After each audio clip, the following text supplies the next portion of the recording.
라디오 탱탱 기도입니다. 불을 피우면 연기가 나고, 담배를 피우면 암에 걸리고, 바람을 피우면 집에서 쫓겨나고, 고집을 피우면 사람들이 떠나갑니다. 연기가 나지 않게 하려면 불을 피우지 않거나 그 모닥불에 물을 부으면 됩니다. 암에 걸리지 않으려면 담배를 끊으면 됩니다. 사랑하는 사람에게 상처가 되는 것을 아는 사람은 바람을 피우지 않습니다. 연기나 담배 그리고 바람은 외적인 조건들에 의해 피울 수도 있고 멈출 수도 있습니다. 그러나 고집은 아무도 꺾을 수 없습니다. 고집은 전적으로 자기의 문제입니다. 고집을 꺾을 수 있는 사람은 자기 자신뿐입니다. 부모도 형제도 친구도 고집은 막지 못합니다. 쓸데없는 고집을 말리다가 결국 고집을 꺾지 못하면 다시는 마주치지 않을 곳으로 떠나버리게 됩니다. 사람들이 다 떠나는 것을 보면 고집은 사람을 쫓는 연기입니다. 사람들은 참을만 할 때는 손을 휘저어 연기를 헛들어뜨립니다. 그러나 손으로 휘저어도 해결할 수 없을 만큼 연기가 피어오르면 연기를 피해 그 자리를 옮깁니다. 그처럼 누군가 고집을 피우면 우리는 그러지 말라고 손을 휘저어 봅니다. 그래서 고집이 흩어지면 그의 곁을 떠나지 않고 그 자리를 지킵니다. 그러나 손으로 휘저어도 해결되지 않는다면 그 고집 꺾기를 포기하고 자리를 옮기게 됩니다. 고집을 피우면 악취가 납니다. 그 냄새가 얼마나 지독한지 사람들은 멀리서도 냄새를 맡고 가까이 다가오지 않습니다.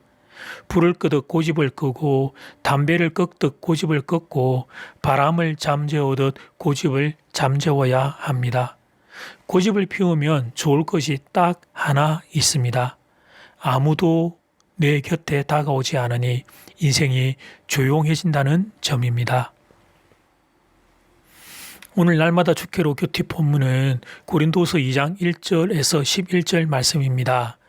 고린도후서 2장 1절에서 11절 말씀, 12월은 고린도후서로 묵상하도록 하겠습니다. 성경학자들은 바울이 에베소에 돌아온 이후에 이른바 눈물의 서신으로 알려진 한 통의 편지를 써서 고린도 교회에 보낸 것으로 추정하고 있습니다.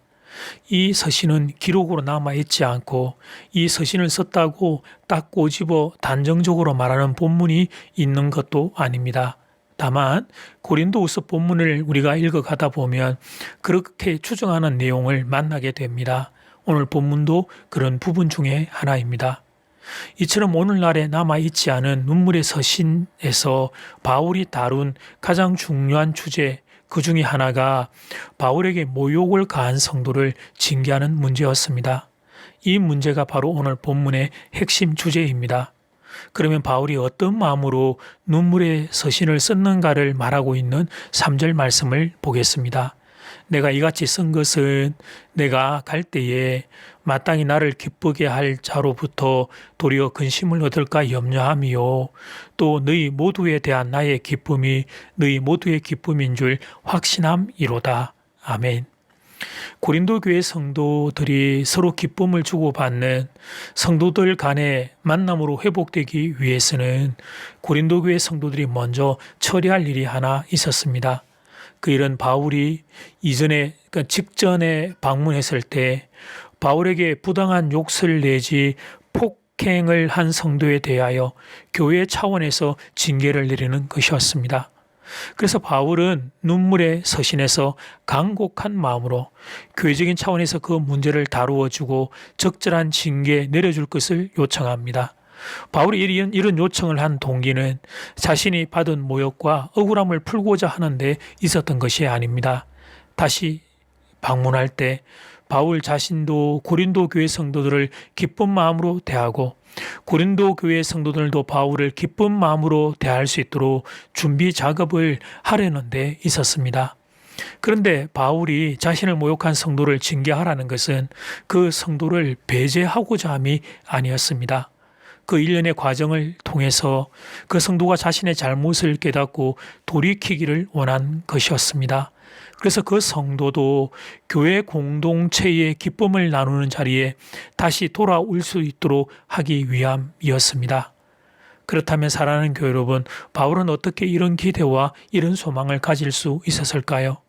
그렇게 무례하고 질서를 어지럽히는 사람이 자신의 잘못을 회개하고 다시 공동체의 일원이 될 수 있다는 기대를 바울은 어떻게 할 수 있었을까요? 그 이유는 바울이 고린도 교회 성도들을 바라보는 시선에 있었습니다. 바울은 고린도 교회 성도들 마음과 행동에 신뢰를 두지 않았습니다. 성도들의 마음이나 행동은 일관성이 없고 변덕스러움으로 점철되어 있을 때가 많은 영역 시간들이었습니다. 바울의 시선이 향하는 가정에서 고린도 교회 성도들의 마음이나 행동은 중간 정거장에 불과했습니다. 바울의 시선은 항상 성도들 뒤에서 성도들을 붙잡고 계시는 예수님에게 꽂혀 있었습니다. 어떤 성도가 현재는 일관성이 없고 변덕스럽지만 그 안에 계신 예수 그리스도께서 그 사람을 변화시키고자 하면 언제든지 할 수 있다는 사실을 믿었던 것입니다. 바울은 이 확신이 있었기에 문제를 일으킨 사람을 포기하지 않고 징계하자고 했던 것입니다. 그 과정을 통해 이 사람이 자신의 잘못을 깨닫고 돌이키기를 기대한 것이었습니다. 사랑하는 자녀를 매를 들어 때려서라도 포기하지 않는 부모의 마음이었습니다. 사랑하는 교회 여러분, 사실 일관성 없고 변덕스러움으로 치면 제가 국가대표급입니다. 그런데 이런 인생을 하나님은 포기하지 않으시고 지금도 빚어가고 계십니다. 여기에 우리의 희망이 있는 것입니다. 나의 실력이 아니라 나를 포기하지 않는 하나님의 사랑에 우리의 희망이 있는 것입니다. 그래서 오늘 말씀을 묵상하며 이런 기도를 주님께 올려드리게 됩니다. 성령님, 저를 다스려 주시옵소서. 성령님, 저를 온전히 통치하여 주시옵소서.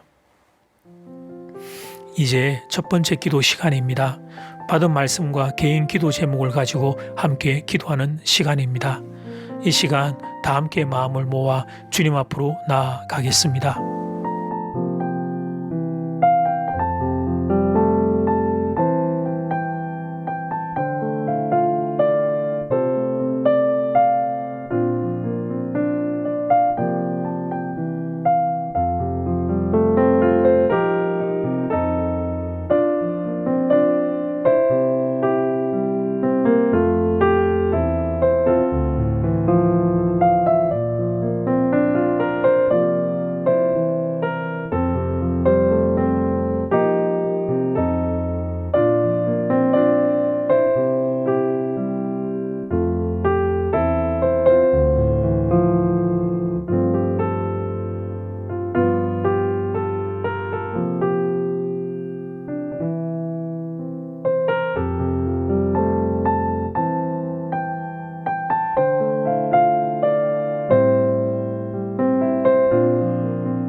이제 두 번째 기도 시간입니다.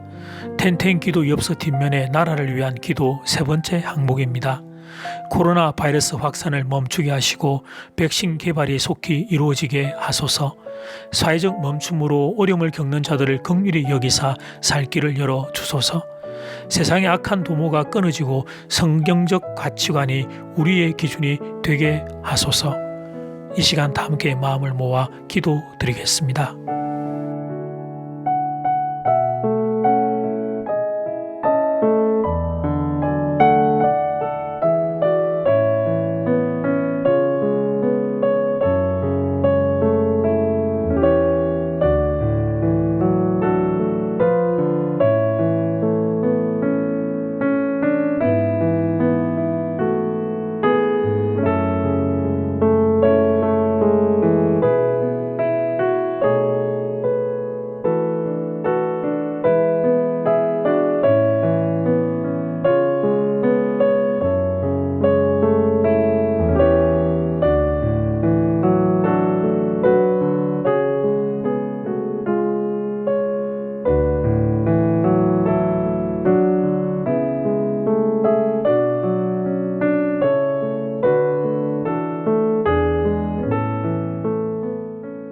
주님 오늘 말씀을 붙잡고 주님 앞에 엎드립니다. 일관성 없고 변덕스러움으로 치면 제가 국가대표급입니다. 그런데 이런 어리석고 미련한 인생을 포기하지 않으시고 지금도 저를 만지시며 다스리시며 빚어가시는 주님, 주님이 저의 희망이며 주님이 저의 소망이며 주님이 저의 가능성임을 고백합니다. 그러므로 성령님 오셔서 저를 다스려 주시옵소서. 성령님 오셔서 저를 통치하여 주시옵소서. 저의 어리석고 미련함과 죄악들은 사라지게 하시고 저의 고집은 떠나가게 하시고 제 안에 주의 성령이 저의 주인과 왕이 되어 주시기를 간절히 소원합니다. 이 나라 이 민족을 주님 불쌍히 여겨 주시옵소서. 코로나 바이러스 확산을 멈추게 하시고 백신 개발이 속히 이루어질 수 있도록 사회적 멈춤으로 어려움을 겪는 이들을 긍휼히 여겨 주시옵소서.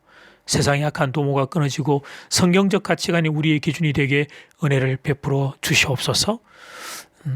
주님이 그런 은혜를 우리 모두에게 허락하여 주시옵소서. 예수님 이름으로 기도드립니다. 아멘. 이제는 각자 개인적으로 기도하시면 되겠습니다. 평안한 밤 되십시오.